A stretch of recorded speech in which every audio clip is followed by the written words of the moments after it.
गुरु प्यारी साध संगत जी, कल 6 फरवरी के दिन हम सबको हमारे महान गुरु परम संत कृपाल सिंह जी महाराज का 132वां पावन जन्मदिन मनाने का सौभाग्य प्राप्त हुआ।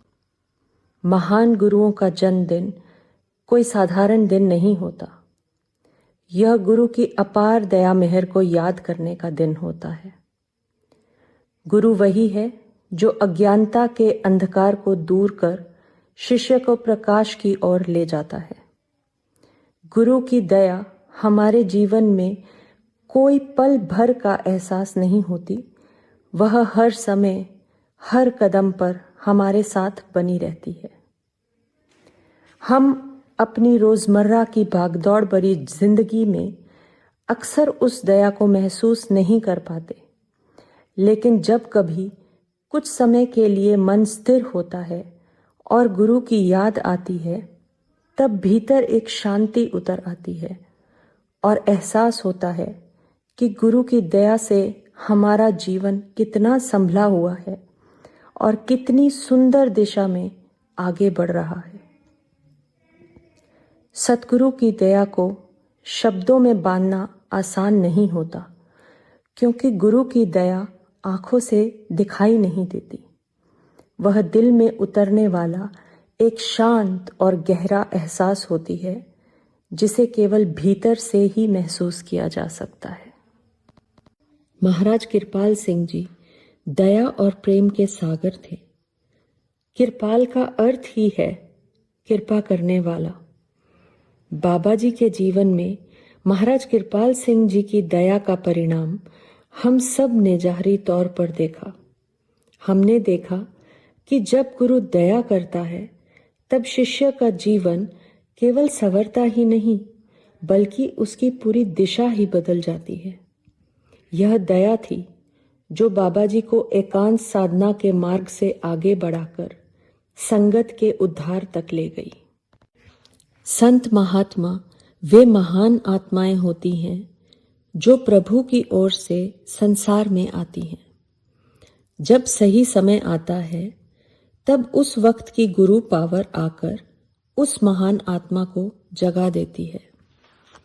उससे पहले उस महान आत्मा पर सिर्फ माया का एक पर्दा होता है, लेकिन फिर भी ऐसी आत्माएं भटकती नहीं हैं।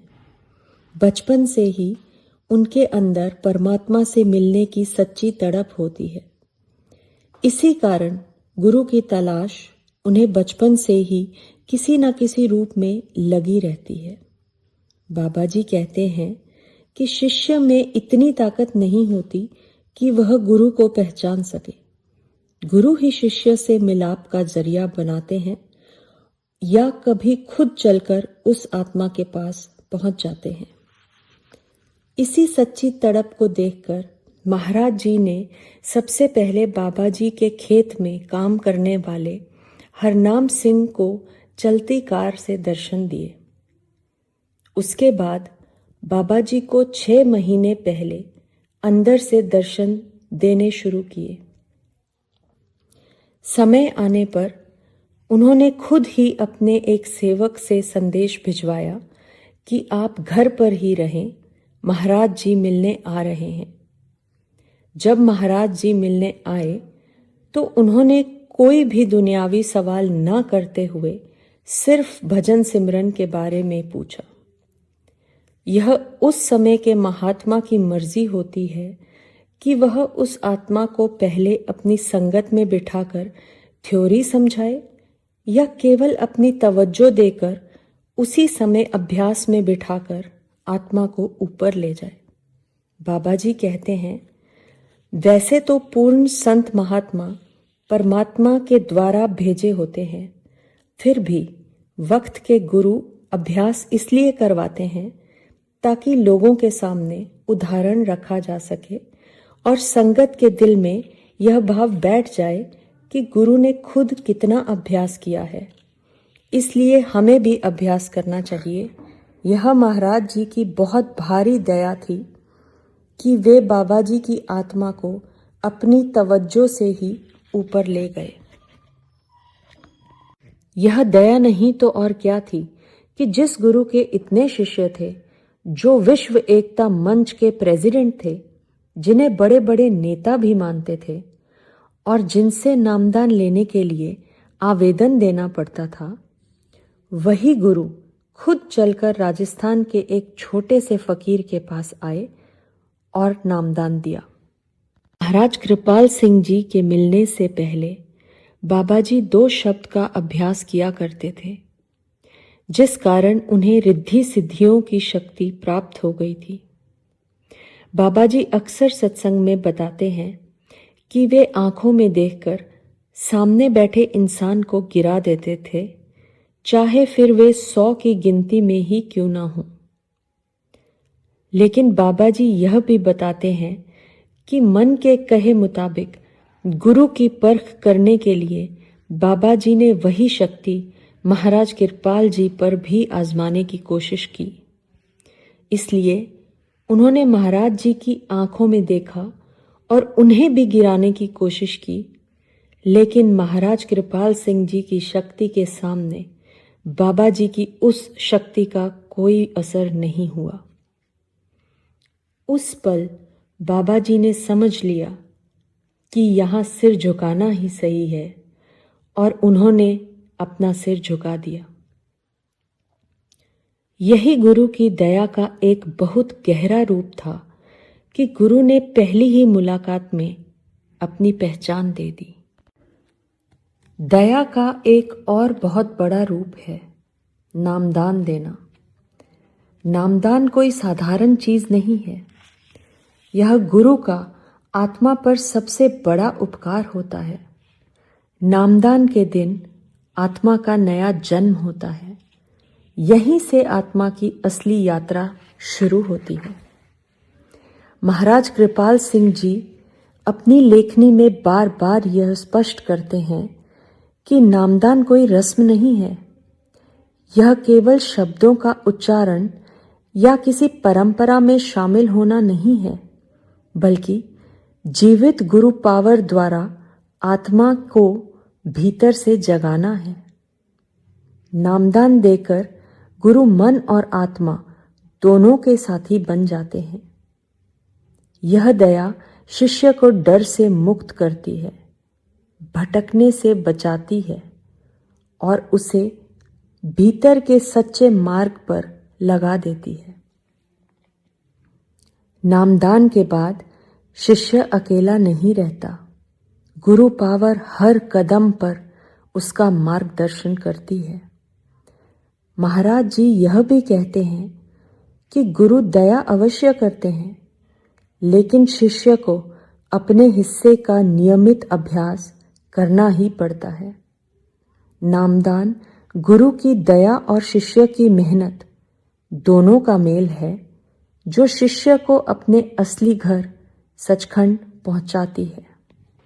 बाबा जी के मन में सेवा भाव शुरू से ही था और महाराज जी ने बाबा जी से बहुत तरह की सेवा ली।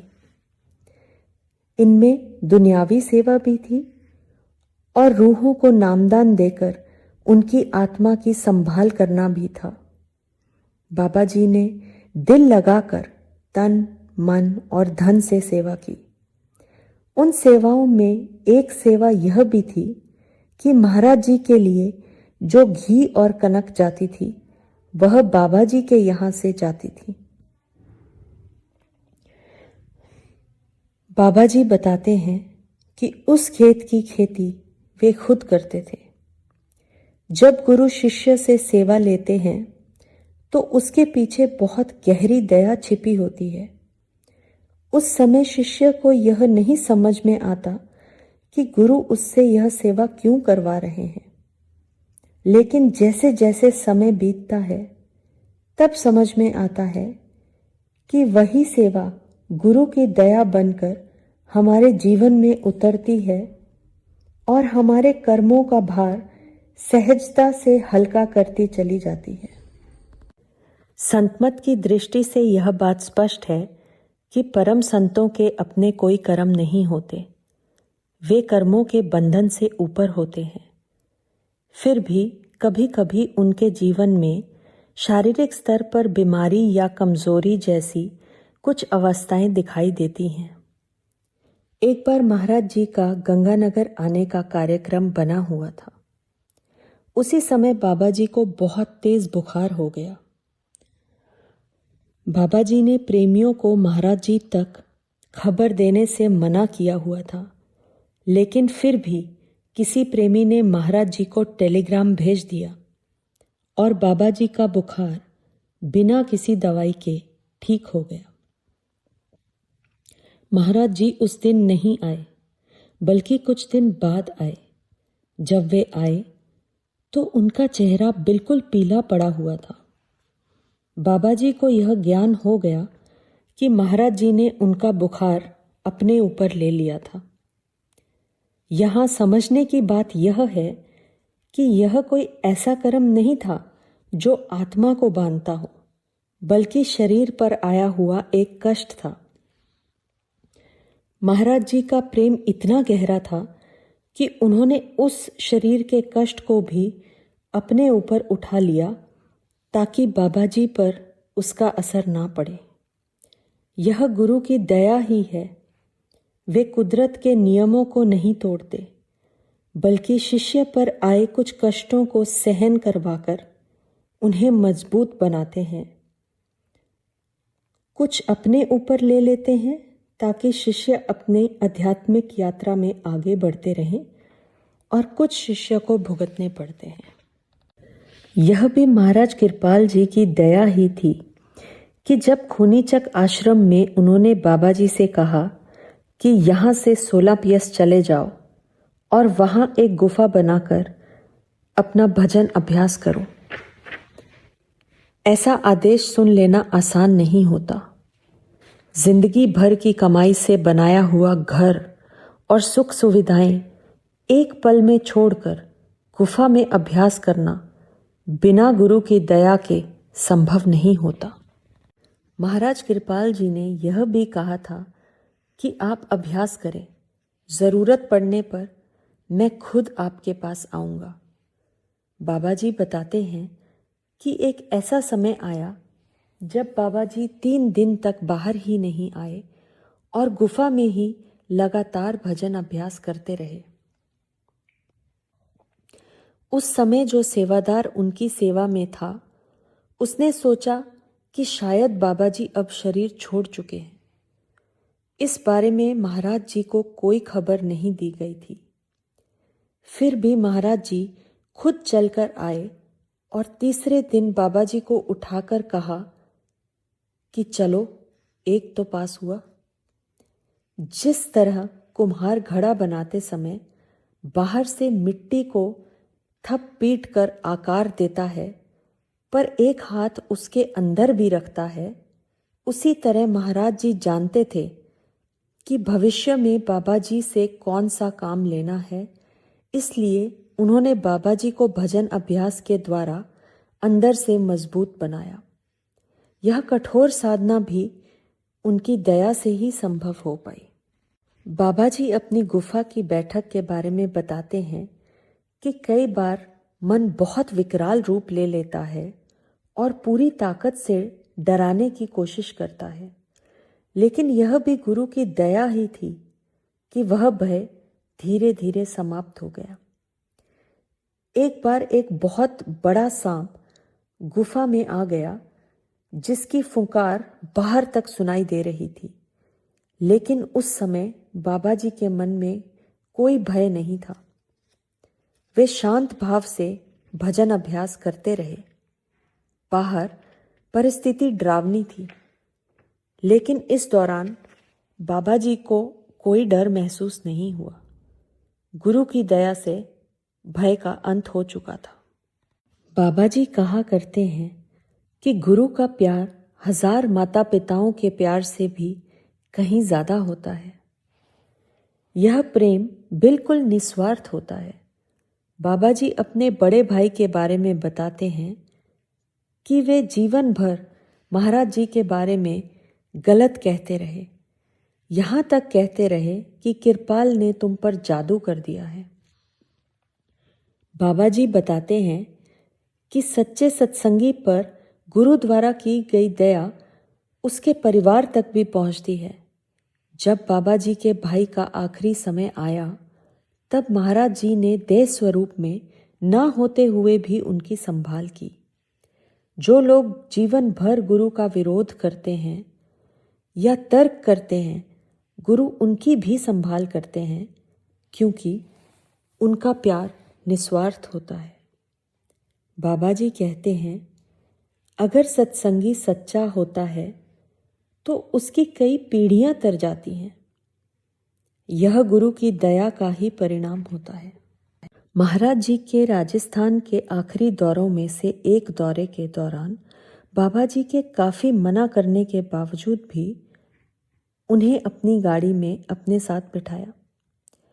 उस यात्रा के दौरान महाराज जी ने बाबा जी को वे सारी बातें बताई जो महाराज सावन सिंह जी ने अपने कार्य का भार और सेवा महाराज कृपाल सिंह जी को सौंपी थी। बाबा जी बताते हैं कि उन बातों को सुनकर उनका शरीर अंदर से कांप रहा था। वे सोच रहे थे कि महाराज जी ये सब बातें मुझे क्यों बता रहे हैं। और उसी दौरान महाराज जी ने बाबा जी से कहा, यह रूहानी कार्य अब आपको संभालना है। बाबा जी कहते हैं कि उस समय बाबा जी के पैरों तले जमीन खिसक गई। वे बहुत रोए। उन्होंने महाराज जी से विनती की कि इस पावन जगह पर आप ही अच्छे लगते हैं, इस रूहानी कार्य को आप ही करें। यह रूहानी कार्य आपको ही शोभा देता है। जब लोगों ने आप जैसी महान आत्मा की इतनी निंदा की और आपको चैन से नहीं रहने दिया, तो मैं यह सब कैसे सहन कर पाऊंगा। महाराज जी ने जवाब दिया कि जब बुरा बुराई से नहीं हटता तो भला भलाई से क्यों हटे। बाबा जी ने फिर भी अपना रोना जारी रखा। आखिर में महाराज जी ने बाबा जी को गले लगाकर कहा कि कोई नई घटना नहीं घटेगी। आपने इसे गुरु का काम समझकर करना है। आप डरे नहीं, मैं हमेशा आपके साथ हूँ। आपका कार्य है मेरा संदेश देना। यह भी महाराज जी की दया ही थी कि उन्होंने संगत के सामने जो वचन बोले कि एक समय आएगा जब तुम्हारे अंदर से महक आएगी और वह समुद्र भी पार कर जाएगी। अमेरिकन लोग तुम्हें जहाज पर बिठाएंगे। उस समय कई लोगों ने इन बातों का मजाक भी उड़ाया, लेकिन यही गुरु की बहुत भारी दया थी कि समय आने पर वह सारी बातें सच हुई और बाबा जी गुरु के कार्य के वाहक बन गए। यह दया का परिणाम ही था कि बाबा जी ने कभी भी अपने आप को गुरु से महान या गुरु से ऊपर नहीं बताया। हर बात में गुरु का नाम आगे रखा, साधारण जीवन जिया और संगत की निस्वार्थ सेवा की। गुरु की दया केवल शारीरिक रूप तक ही सीमित नहीं रहती। जब गुरु देह रूप में हमारे बीच नहीं होते, तब भी वे शब्द रूप में अपनी दया बनाए रखते हैं। गुरु का वास्तविक स्वरूप तो शब्द ही है। शरीर केवल एक माध्यम होता है। शब्द रूप गुरु शिष्य के भीतर बैठकर उसकी हमेशा देखभाल करते हैं। सच्ची दया हमें बाबा जी के जीवन काल में भी दिखती रही कि किस तरह महाराज जी ने उन्हें अपना ही रूप बना लिया। बाबा जी के सत्संग में बैठकर ऐसा लगता था कि महाराज जी का सिर्फ रूप बदल गया था, लेकिन दया वही थी।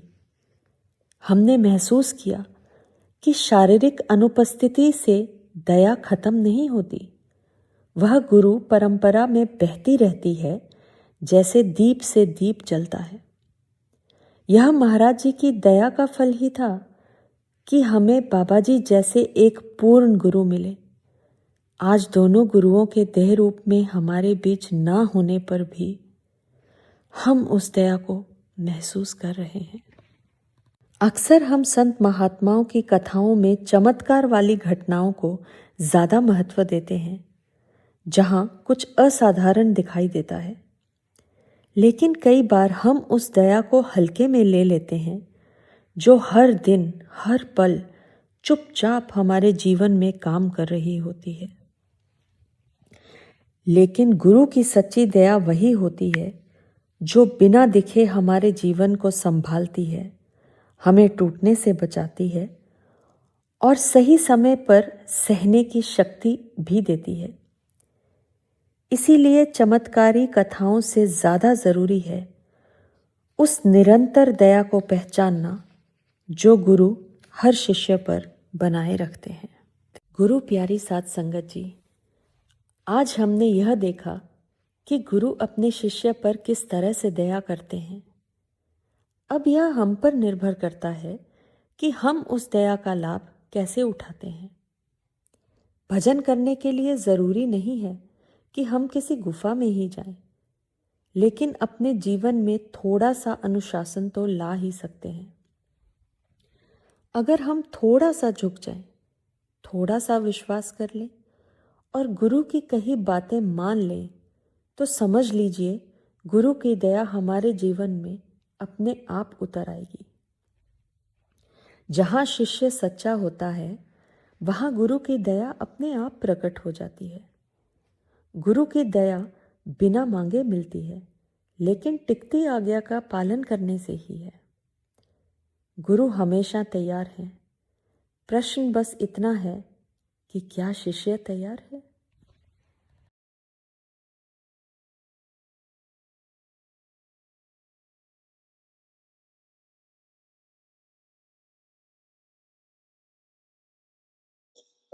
ਇੱਕ ਪ੍ਰੇਮੀ ਨੇ ਇੰਟਰਵਿਊ ਦੇ ਵਿੱਚ ਪੁੱਛਿਆ ਸੀਗਾ ਕਿ ਇਹ ਇੰਟਰਵਿਊ ਕਰਾਉਣ ਮਕਾਨ ਬਾਰੇ, ਗੁਫਾ ਬਾਰੇ। ਮੈਂ ਉੱਥੇ ਉਹਨੂੰ ਜਵਾਬ ਨਹੀਂ ਦਿੱਤਾ ਗਾ। ਉੱਥੋਂ ਪਤਾ ਲੱਗਦਾ ਹੈ ਕਿ ਪ੍ਰੇਮੀ ਨੇ ਅਗਰ ਮੈਗਜ਼ੀਨ ਪੜ੍ਹੀ ਹੁੰਦੀ ਤਾਂ ਉਹਦੇ ਵਿੱਚ ਛਪਿਆ ਹੈ ਇਸ ਦੇ ਬਾਰੇ ਵੀ ਇਹ ਕਿਉਂ ਬਣੀ ਔਰ ਫਿਰ ਵੀ ਸਾਡੇ ਬਹੁਤ ਸਾਰਿਆਂ ਦੇ ਦਿਲਾਂ ਵਿੱਚ ਇਹ ਖਿਆਲ ਹੁੰਦਾ ਹੈ ਕਿ ਸ਼ਾਇਦ ਇਹ ਗੁਫਾ ਬਣਾ ਕੇ ਅੰਦਰ ਬੈਠਣ ਨਾਲ ਮਨ ਵਸ ਆ ਜਾਏਗਾ। ਐਸਾ ਨਹੀਂ ਹੁੰਦਾ ਗਾ। ਮਨ ਵਸ ਤਾਂ ਕਰਨ ਨਾਲ ਹੀ ਆਉਂਦਾ ਹੈ। ਇਹ ਬਹੁਤ ਸਾਰੇ ਕਾਰਨ ਸਨ। ਇਹ ਸੰਤ ਸਤਿਗੁਰੂ ਜਾਣਦੇ ਹੈ ਕੀ ਤੋਂ ਕੀ ਕਰਾਉਣਾ ਹੈ। ਇਹ ਉਸੇ ਗੁਰੂ ਪਰਮਾਤਮਾ ਕਿਰਪਾਲ ਨੂੰ ਪਤਾ ਹੈ ਇਹ ਕਿਉਂ ਉਸਨੇ ਬਣਾਈ, ਕਾਹਦੇ ਵਾਸਤੇ ਬਣਾਈ। ਜਿਹੜੇ ਪੁਰਾਣੇ ਸਤਸੰਗੀ ਹੈ ਸਭ ਨੂੰ ਪਤਾ ਹੀ ਹੈ ਕਿ ਹਜ਼ੂਰ ਨੇ ਕਈ ਸੰਮੇਲਨ ਕਰੇ ਔਰ ਸੰਮੇਲਨਾਂ ਦੀ ਵਜ੍ਹਾ ਕਰਕੇ ਹਰ ਆਦਮੀ ਨੂੰ ਨਿਮੰਤਰਣ ਦਿੱਤਾ ਗਿਆ। ਬੜੇ ਤੋਂ ਬੜਾ ਆਦਮੀ ਉੱਥੇ ਪਹੁੰਚਦਾ ਰਿਹਾ ਹੈ ਔਰ ਹਰ ਸਤਸੰਗੀ ਦੇ ਅੰਦਰ ਭਜਨ ਦੀ ਬਜਾਏ ਇਹੀ ਹੋੜ ਲੱਗੀ ਸੀ ਕਿ ਮੈਂ ਮਹਾਰਾਜ ਦੇ ਨਾਲ ਫੋਟੋ ਖਿਚਾਵਾਂ, ਮੈਂ ਵੱਧ ਤੋਂ ਵੱਧ ਸੰਮੇਲਨ ਦੇ ਵਿੱਚ ਕੰਮ ਕਰਾਂ। ਔਰ ਉਦੋਂ ਕੋਈ ਆਦਮੀ ਅੰਦਰ ਬੈਠਣ ਵਾਸਤੇ ਤਿਆਰ ਨਹੀਂ ਸੀ। ਇਹ ਹਜ਼ੂਰ ਦੀ ਦਇਆ ਸੀ ਕਿ ਮੈਨੂੰ ਉਹਨੇ ਆਪਦੀ ਚੋਣ ਵਿੱਚ ਲਿਆਂਦਾ, ਜਿਹੜਾ ਇਹ ਕਿਹਾ ਕਿ ਦੇਖ ਬਈ ਮਿਹਨਤ ਤੋਂ ਬਗੈਰ ਕੁਛ ਪ੍ਰਾਪਤ ਨਹੀਂ ਹੁੰਦਾ ਗਾ। ਤੂੰ ਕਿਸੇ ਸੰਮੇਲਨ 'ਚ ਨਹੀਂ ਆਉਣਾ ਗਾ, ਮੈਂ ਖੁਦ ਤੇਰੇ ਕੋਲੇ ਆਊਂਗਾ। ਔਰ ਮੈਂ ਹਮੇਸ਼ਾ ਦੱਸਦਾ ਹੁੰਦਾ ਉਹ ਖੁਦ ਆਉਂਦਾ ਰਿਹਾ, ਕਿਉਂਕਿ ਜਿਸ ਦੇ ਬੂਹੇ ਦੇ ਉੱਤੇ ਕੋਈ ਜਾਨਵਰ ਬੱਧਾ ਹੋਇਆ, ਖਾਣਾ ਪਾਉਣ ਦਾ ਉਸ ਘਰ ਵਾਲੇ ਨੂੰ ਸਾਰਾ ਫਿਕਰ ਹੁੰਦਾ ਹੈ। ਹਜ਼ੂਰ ਦੀ ਜੋ ਸੋਚਣੀ ਸੀ ਇਹ ਕਿਸੇ ਹੱਦ ਤੱਕ ਸਹੀ ਸੀ, ਕਿਉਂਕਿ ਇਹ ਸਾਰਾ ਹਜ਼ੂਰ ਨੇ ਮੈਨੂੰ ਖੁਦ ਦੱਸਿਆ ਇਸੇ ਜਗ੍ਹਾ ਦੇ ਵਿੱਚ ਹੀ। ਉਹਨਾਂ ਦਾ ਵਿਚਾਰ ਸੀ ਕਿ ਹਿੰਦੁਸਤਾਨ ਦੇ ਅੰਦਰ ਬਹੁਤ ਸਾਰੀਆਂ ਸਮਾਜਾਂ ਹਨ, ਸਮਾਜਿਕ ਝਗੜੇ ਆਮ ਤੌਰ ਤੇ ਹੁੰਦੇ ਰਹਿੰਦੇ ਹੈ। ਬੜੇ ਇੱਕ ਹਿਸਾਬ ਨਾਲ ਉਹਨਾਂ ਨੇ ਬੜੇ ਬੜੇ ਆਦਮੀਆਂ ਨੂੰ, ਸਮਾਜਾਂ ਦੇ ਲੀਡਰਾਂ ਨੂੰ, ਧਾਰਮਿਕ ਲੀਡਰਾਂ ਨੂੰ, ਨੇਤਿਆਂ ਨੂੰ ਇਕੱਠੇ ਕੀਤਾ ਕਿ ਸੱਚਾਈ ਮੈਂ ਇਹਨਾਂ ਦੇ ਅੱਗੇ ਰੱਖੂੰਗਾ ਤਾਂ ਕਿ ਲੋਕ ਇੱਕ ਪ੍ਰਭੂ ਦੇ ਨਾਮ ਦੇ ਸੂਤਰ ਵਿੱਚ ਬੱਝ ਜਾਣ ਔਰ ਇਹ ਸਾਰਾ ਕੁਛ ਜਿਸ ਦੇ ਨਾਮ ਉੱਤੇ ਧਰਮ ਦੇ ਲੜਦੇ ਹੈ ਇਹ ਸਭ ਇੱਕ ਅਪਣਾ ਲੈਣ, ਪਰਮਾਤਮਾ ਦੀ ਭਗਤੀ ਕਰਨ। ਮੇਰੇ ਗੁਰੂਦੇਵ ਨੇ ਭਰੀ ਸੰਗਤ ਦੇ ਵਿੱਚ ਗੰਗਾ ਨਗਰ ਵਿੱਚ ਖੁਦ ਇਹ ਕਿਹਾ ਸੀਗਾ ਕਿ ਮੈਂ ਚਾਹੁੰਦਾ ਹੈ ਵਕਤ ਦੀ ਹਕੂਮਤ ਨੂੰ ਕਹਿ ਦਿੱਤਾ ਹੈ ਕਿ ਜਿਤਨੇ ਵੀ ਮਠ ਹਿੰਦੁਸਤਾਨ ਦੇ ਵਿੱਚ ਹਨ ਸਭ ਨੂੰ ਵੇਚ ਕੇ ਲੋਕ ਭਲਾਈ ਤੇ ਲਾਇਆ ਜਾਵੇ ਔਰ ਸਭ ਤੋਂ ਪਹਿਲ ਮੇਰੇ ਹੀ ਮਠ ਦੀ ਕੀਤੀ ਜਾਵੇ। ਫਿਰ ਉਹ ਕਹਿਣ ਲੱਗੇ ਕਿ ਗੌਰਮੈਂਟ ਐਸਾ ਕਰਨ ਵਾਸਤੇ ਤਿਆਰ ਨਹੀਂ। ਮਹਾਰਾਜ ਸਾਵਣ ਸਿੰਘ ਕਹਿੰਦੇ ਹੁੰਦੇ ਸੀਗੇ ਕਿ ਅਗਰ ਤੁਸੀਂ ਗੁਫਾ ਬਣਾ ਕੇ ਅੰਦਰ ਬੈਠ ਕੇ ਜੇ ਤੁਹਾਡਾ ਖਿਆਲ ਦੁਨੀਆ ਦੇ ਵਿੱਚ ਫੈਲਿਆ ਹੋਇਆ ਦੁਨੀਆ ਨਾਲ ਸੰਪਰਕ ਪਾਈ ਬੈਠਾ ਹੈ ਤੁਸੀਂ ਸਮਝ ਲਓ ਬਈ ਪੱਕੇ ਦੁਨੀਆਦਾਰ ਹੋ। ਅਗਰ ਤੁਹਾਡਾ ਮਨ ਇਕਾਗਰ ਹੁੰਦਾ ਹੈ ਬਾਹਰ ਟਿਕਦਾ ਹੈ ਤਾਂ ਤੁਸੀਂ ਬਾਹਰ ਰਹਿੰਦੇ ਹੋਏ ਵੀ ਪੂਰੇ ਸੰਨਿਆਸੀ ਹੋ। ਇਸ ਵਾਸਤੇ ਸਭ ਤੋਂ ਪਹਿਲਾਂ ਸਾਨੂੰ ਆਪਣਾ ਸਹਾਰੇ ਛੱਡ ਕੇ ਗੁਰੂ ਦੇ ਸਹਾਰੇ ਹੋ ਜਾਣਾ ਚਾਹੀਦਾ ਹੈ। ਗੁਰੂ ਤੇ ਭਰੋਸਾ ਕਰ ਲੈਣਾ ਚਾਹੀਦਾ ਹੈ। ਦੁਨੀਆ ਦੇ ਮਾਨ ਵਡਿਆਈ ਤੋਂ ਮੂੰਹ ਮੋੜ ਲੈਣਾ ਚਾਹੀਦਾ ਹੈ।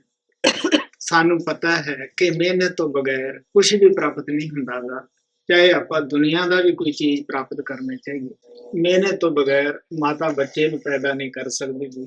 ਮਿਹਨਤ ਤੋਂ ਬਗੈਰ ਅਸੀਂ ਸੋਨਾ ਆਨ ਦੇ ਵਿੱਚੋਂ ਪ੍ਰਾਪਤ ਨਹੀਂ ਕਰ ਸਕਦੇ ਗੇ।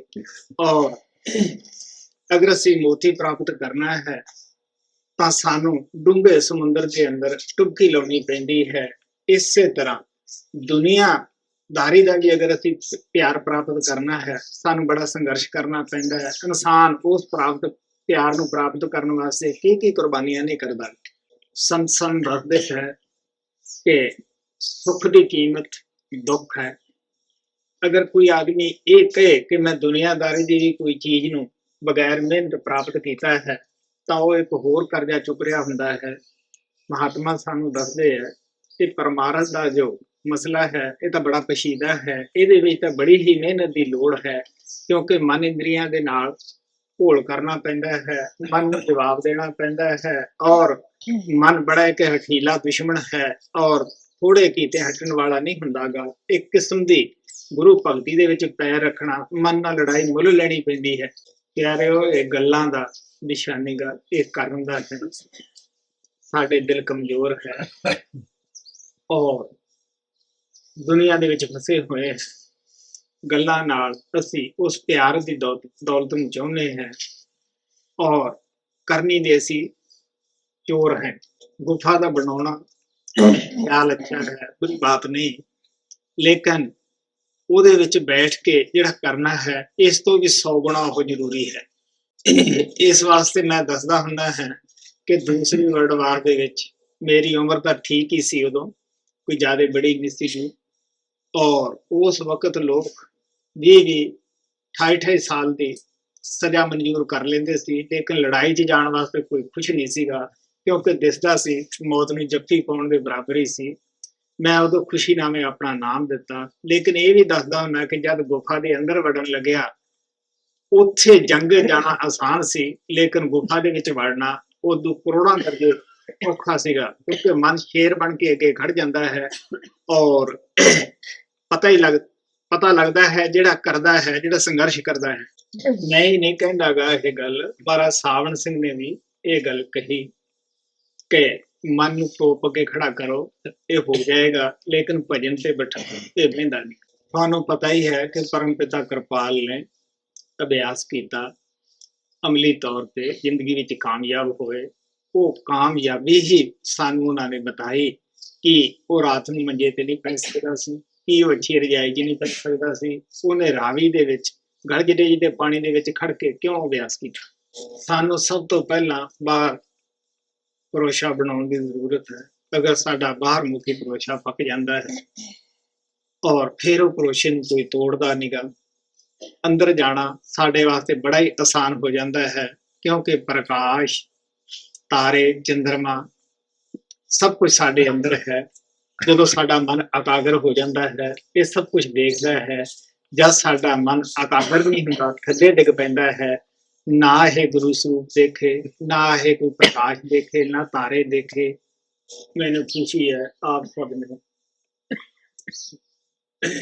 8-9 ਦਿਨ ਲਗਾਤਾਰ ਸਤਸੰਗ ਸੁਣਿਆ ਔਰ ਮੈਂ ਉਹਦੇ ਵਿੱਚ ਕਾਫੀ ਕੁਛ ਪਵਿੱਤਰਤਾ ਬਾਰੇ ਬੋਲਿਆ ਹੈ। ਸਾਨੂੰ ਹਰ ਜਨਮ ਦੇ ਵਿੱਚ ਮਨ ਦੇ ਦਾਸ ਹੀ ਨਹੀਂ ਬਣੇ ਰਹਿਣਾ ਚਾਹੀਦਾ, ਕਿਤੇ ਇਸ ਨੂੰ ਜਵਾਬ ਦੇ ਦੇਣਾ ਚਾਹੀਦਾ ਹੈ। ਔਰ ਵੱਧ ਤੋਂ ਵੱਧ ਸਾਨੂੰ ਗੁਰੂ ਦੇ ਦੱਸੇ ਹੋਏ ਰਸਤੇ ਚੱਲਣਾ ਹੈ ਔਰ ਆਪਣੇ ਆਪ ਨੂੰ ਸੰਤ ਸਤਿਗੁਰਾਂ ਦੇ ਹਵਾਲੇ ਕਰ ਦੇਣਾ ਚਾਹੀਦਾ ਹੈ। ਜਿੰਨੇ ਅਸੀਂ ਪਵਿੱਤਰ ਹੋਵਾਂਗੇ ਬਾਹਰੋਂ, ਉਨੇ ਹੀ ਸਾਡੇ ਖਿਆਲ ਪਵਿੱਤਰ ਹੋਣਗੇ। ਜਿੰਨੇ ਖਿਆਲ ਪਵਿੱਤਰ ਹੋਣਗੇ ਉਹਨਾਂ ਮਨ ਪਵਿੱਤਰ ਹੋਏਗਾ। ਜਿੰਨਾ ਮਨ ਪਵਿੱਤਰ ਹੋਏਗਾ ਇਸੇ ਤਰ੍ਹਾਂ ਸਾਡੀ ਆਤਮਾ ਉਦੋਂ ਵੱਧ ਪਵਿੱਤਰ ਹੋਏਗੀ। ਇੱਕ ਮੈਂ ਖਾਸ ਗੱਲ ਸਤਸੰਗੀਆਂ ਨੂੰ ਕਹਿਣੀ ਚਾਹੁੰਦਾ ਹਾਂ, ਜਿਹਦਾ ਕਿ ਸਤਸੰਗ ਨਾਲ ਤਾਂ ਕੋਈ ਮਤਲਬ ਨਹੀਂ ਗਾ, ਤੁਹਾਡੇ ਸਰੀਰ ਨਾਲ ਹੀ। ਅੱਜ ਬੜੀ ਹਵਾ ਨਸ਼ਿਆਂ ਦੀ ਚੱਲੀ ਹੋਈ ਹੈ ਔਰ ਬਹੁਤ ਸਾਰੇ ਸਤਸੰਗੀ ਜਿਹੜੇ ਹਨ ਉਹ ਐਸੇ ਲੋਕਾਂ ਦੇ ਪ੍ਰਭਾਵ ਹੇਠ ਆ ਕੇ ਨਸ਼ਾ ਖਾ ਲੈਂਦੇ ਹੈ ਜਾਂ ਪੀ ਲੈਂਦੇ ਹੈ ਔਰ ਉਹਨਾਂ ਦੇ ਦਿਮਾਗ ਦੇ ਉੱਤੇ ਬੁਰਾ ਅਸਰ ਹੋ ਜਾਂਦਾ ਹੈ। ਉਹਨਾਂ ਨੂੰ ਇਹ ਲਾਲਚ ਦਿੱਤਾ ਜਾਂਦਾ ਹੈ ਕਿ ਇਹਦੇ ਨਾਲ ਤੁਹਾਡਾ ਮਨ ਹੈ ਜਿਹੜਾ ਟਿਕ ਜਾਏਗਾ, ਇਕਾਗਰਤਾ ਪ੍ਰਾਪਤ ਹੋ ਜਾਏਗੀ। ਪਿਆਰਿਓ, ਨਸ਼ਾ ਤੁਹਾਡੇ ਦਿਮਾਗ ਦੇ ਅੰਦਰ ਖਲਬਲੀ ਪੈਦਾ ਕਰੇਗਾ, ਸੋਚਣ ਸ਼ਕਤੀ ਕਮ ਕਰ ਦੇਵੇਗਾ, ਸਰੀਰ ਨੂੰ ਨਾਸ ਕਰ ਦੇਗਾ। ਕਈਆਂ ਦਾ ਤਾਂ ਦਿਮਾਗ ਹੀ ਹਿੱਲ ਜਾਂਦਾ ਹੈ ਔਰ ਨਾਮ ਤੋਂ ਵੱਧ ਕੋਈ ਐਸੀ ਦਵਾਈ ਨਹੀਂ ਜਿਹੜੀ ਕਿ ਸਾਡੇ ਰੋਗ ਨੂੰ ਦੂਰ ਕਰੇਗੀ। ਔਰ ਸਿਮਰਨ ਤੋਂ ਵੱਧ ਕੋਈ ਸ਼ਾਂਤੀ ਦੇਣ ਵਾਲੀ ਦਵਾਈ ਬਾਹਰ ਨਹੀਂ। ਤੁਹਾਡੇ ਕੋਲ ਸਿਮਰਨ ਹੈ, ਉਹ ਕਰੋ ਔਰ ਤੁਹਾਡਾ ਦਿਮਾਗ ਵੀ ਸਹੀ, ਤੁਹਾਡਾ ਸਰੀਰ ਵੀ ਸਹੀ। ਆਸ਼ਾ ਕਰਦੇ ਹਾਂ ਕਿ ਇਹ ਯਾਤਰਾ ਦੀ ਮਹਾਨਤਾ ਨੂੰ ਸਮਝੇ ਜੋ ਖੁਦ ਪਰਮਾਤਮਾ ਕਿਰਪਾਲ ਸਾਵਣ ਨੇ ਸਾਨੂੰ ਦਇਆ ਕਰਕੇ ਮੌਕਾ ਦਿੰਦਾ ਹੈ। ਔਰ ਆਪ ਵੱਧ ਤੋਂ ਵੱਧ ਆਪਣਾ ਭਜਨ ਸਿਮਰਨ ਕਰੋ, ਇਹੀ ਇੱਥੋਂ ਪ੍ਰੇਰਨਾ ਲੈ ਕੇ ਜਾਓ। ਮੇਰਾ ਮਕਸਦ ਤੁਹਾਨੂੰ ਇੱਥੇ ਬੁਲਾਉਣ ਦਾ ਇਹੀ ਹੈ ਕਿ ਤੁਹਾਨੂੰ ਆਦਤ ਪੈ ਜਾਵੇ ਕਿ ਅਭਿਆਸ ਰੋਜ਼ ਕਰਨਾ ਹੈ।